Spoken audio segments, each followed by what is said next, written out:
اور یہ بدبخت نوجوان صبح کے وقت سویا ہوا ہے۔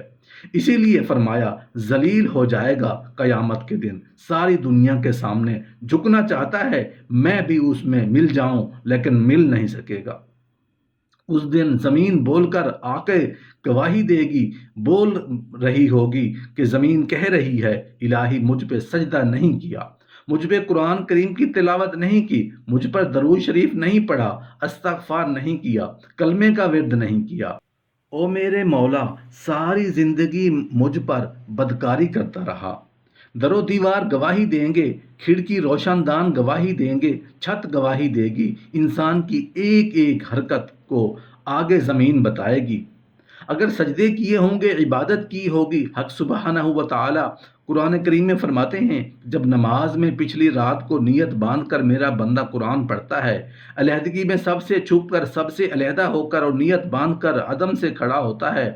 تو قرآن پڑھتا ہے اور کبھی کبھی رو پڑھتا ہے تو اللہ فرماتے ہیں مجھے عرش پہ بیٹھے بیٹھے اتنا پیار آتا ہے کہ اس بندے کا منہ چوم لوں۔ رسول اللہ صلی اللہ علیہ وآلہ وسلم نے ارشاد فرمایا اے لوگو، کفر اور اسلام کے درمیان فرق کرنے والی چیز نماز ہے۔ ارشاد فرمایا رسول اللہ صلی اللہ علیہ وآلہ وسلم نے کہ جو آدمی نماز نہیں پڑھتا قیامت کے دن شداد جیسے کافروں کے ساتھ ان کی صف میں کھڑا ہوگا۔ گنہگار مسلمانوں میں بھی کھڑا ہونے کی اجازت نہیں ملے گی، سیاہ کار مسلمانوں میں کھڑا ہونے کی اجازت نہیں ملے گی، کھلم کھلا کافروں کے درمیان میں ان کی جماعت میں کھڑا کیا جائے گا۔ ارشاد فرمایا رسول اللہ صلی اللہ علیہ وآلہ وسلم نے کہ جو 5 وقت کی نماز ادا نہیں کرتا اللہ تعالیٰ بھی بری ہے، میں کالی کملی والا بھی بری ہوں، اس کا جو حال بنے مجھ سے کوئی تعلق نہیں۔ ارشاد فرمایا محمد عربی صلی اللہ علیہ وآلہ وسلم نے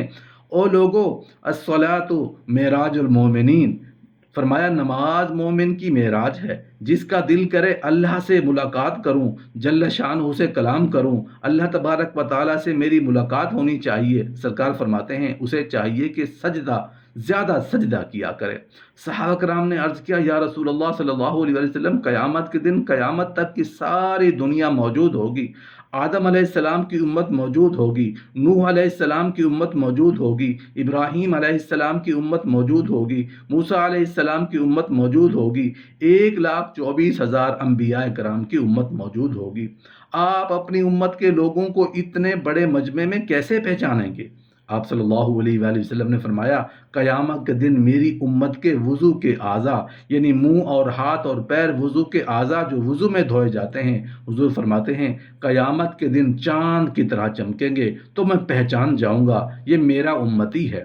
ارشاد فرمایا مدنی کریم صلی اللہ علیہ وآلہ وسلم نے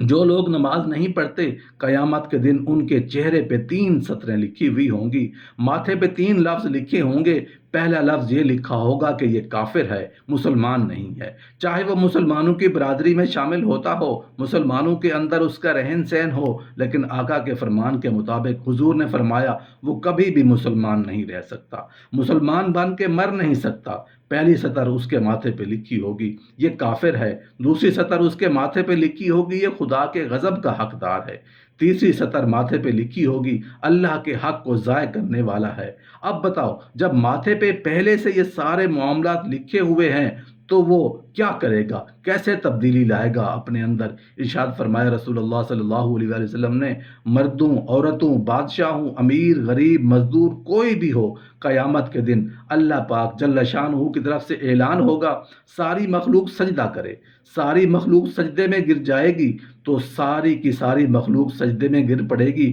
قرآن کریم کے 29ویں پارے میں موجود ہے اللہ پاک اپنی پنڈلی مبارک کا نور دکھائیں گے، نور دیکھنے والوں سجدے میں گر پڑو۔ کچھ لوگ ایسے ہوں گے قرآن کہتا ہے ان کی کمر میں لوہا ڈال دیا جائے گا، جھکنے نہیں پائیں گے، پتہ چل جائے کہ یہ وہی اللہ جل شانہ کے 5 وقت کے باغی ہیں۔ ارشاد فرمایا مدنی کریم صلی اللہ علیہ وآلہ وسلم نے بے نمازی کو قبر میں رکھو، قبر کے اندر جب وہ جاتا ہے دائیں پسلی کو قبر ایسے دباتی ہے اور ایسے آواز لگاتی ہے او اللہ کی 5 وقت کے نمازی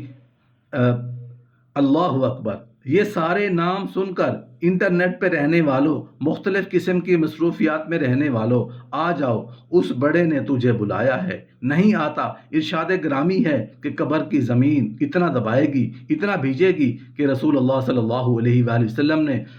انگلیوں میں یوں انگلیاں ڈال کر دکھائیں، اس طرح ادھر کی پسلیاں ادھر نکل جائیں گی۔ ارشاد فرمایا مدنی کریم صلی اللہ علیہ وآلہ وسلم نے، قبر میں ایسا سانپ مقرر کر دیا جاتا ہے جو پیروں کے ناخنوں سے لے کر سر کے بالوں تک ڈستا چلا جاتا ہے۔ اتنا زہریلا سانپ، اتنا زہریلا ناگ میری تیری بات نہیں، کسی ڈاکٹر حکیم کی بات نہیں، کسی وزیر سفیر کا بیان نہیں، امام الانبیاء صلی اللہ علیہ وآلہ وسلم کا بیان ہے۔ آپ نے یوں فرمایا، کتنا زہریلا سانپ مقرر ہوگا؟ اگر پوری دنیا میں وہ سانپ ایک پھونکار مار دے تو قیامت تک سبزہ پیدا نہیں ہوگا۔